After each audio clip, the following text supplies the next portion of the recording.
Hello. Here's a little story for you about the reindeer. I call it the reindeer theft.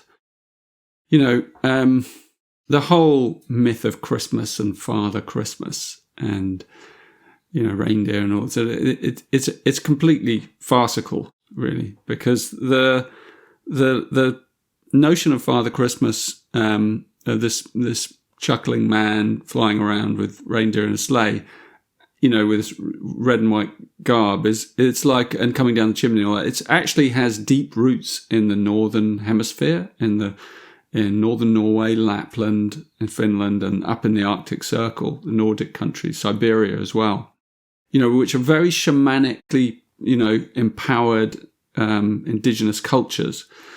And so a lot of that story has its roots there. And you've got to unpick it a bit. And so one of the things to unpick is the figure of Father Christmas himself. That actually, Father Christmas, who in a way at the winter solstice represents the returning of the sun, of the light, because it's the solstice, is really a solar deity.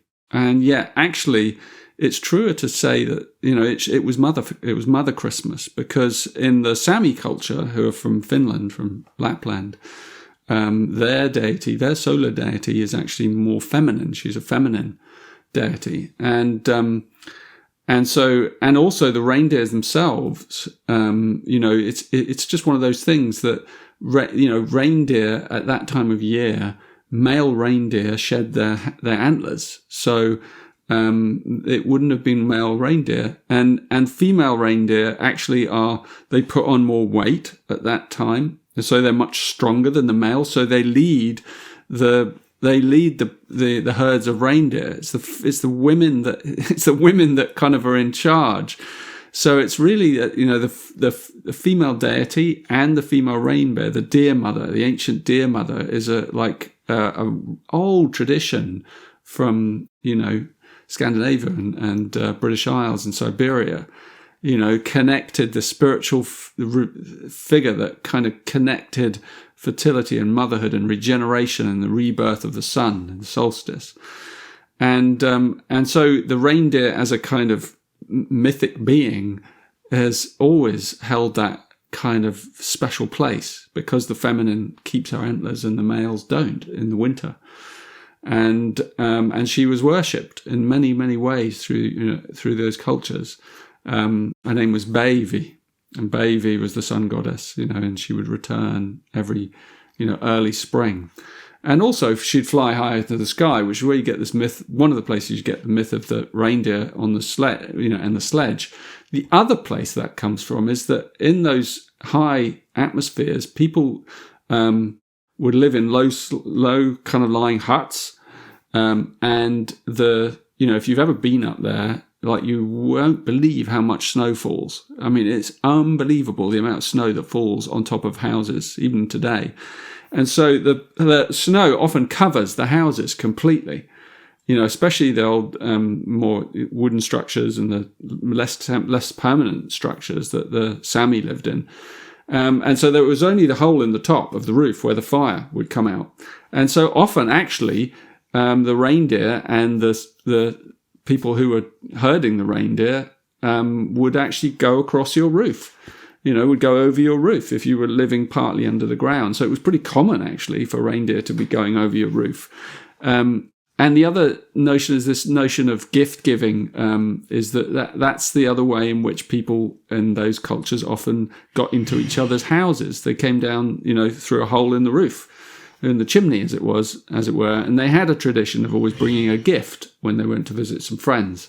So you get this notion. There are other layers to the legend connected to the Amanita muscaria, Amanita mushroom, the hallucinogenic red and white mushrooms that the Sami shamans also consumed.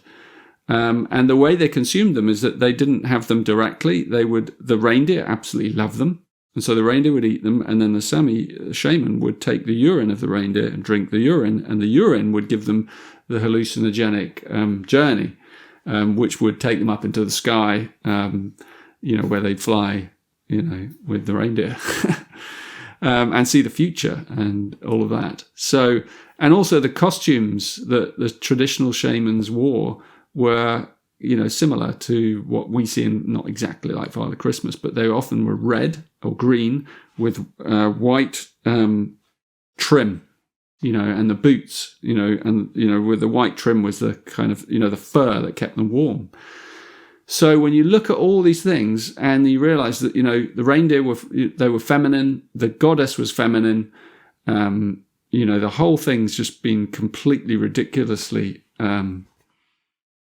stolen in that sense. And, it's a beautiful tradition, and important not to, it's important to honor where these things come from and really see how they've been kind of stolen by our patriarchal, way of viewing the world, and return these truths, So in your own life, when you come to that time of year next time, try and honor some of these things. Try and honor the feminine goddess, figure who returns. And if you're exploring the reindeer, really, really go into this in more depth, because those Sami cultures and those northern cultures, those shamanic cultures of Siberia and the Arctic Circle, have an immense amount of wisdom in them, and a deep inspiration for your journey. So anyway, I thought you might enjoy learning about the theft of Father Christmas.